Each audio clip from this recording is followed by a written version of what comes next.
Okay. See there.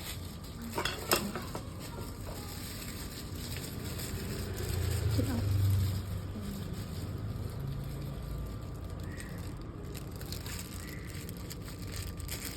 Vì si xong style này là có thể bạn một phê phê hay chăng cũng cái nhang tới nhiều.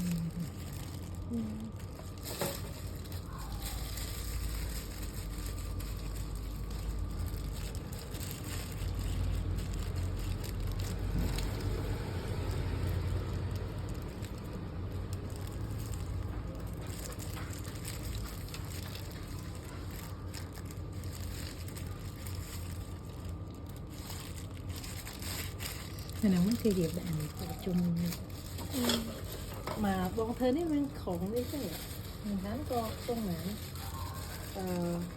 nó không phải việc rồi nè tôi cho mình tên kim mình sẽ đặt chi tiết cái đã cái này sang rồi mình đặt cái giờ là test lên nó change refresh and refresh.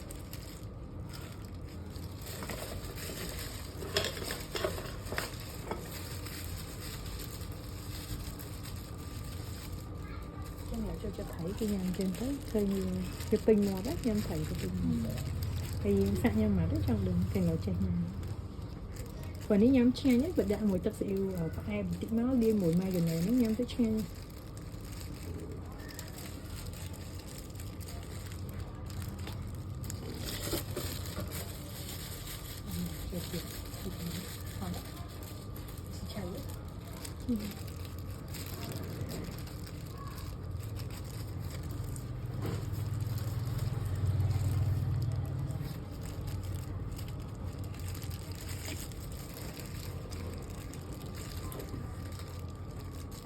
đấy, trang phục cũng sẽ nhiều độ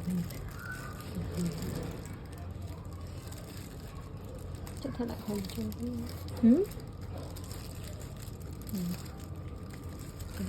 thấy tiêu pha thì tiêu dịch càng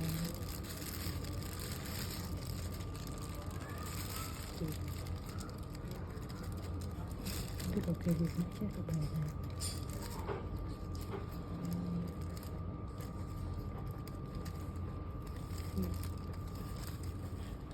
look beautiful, too much better.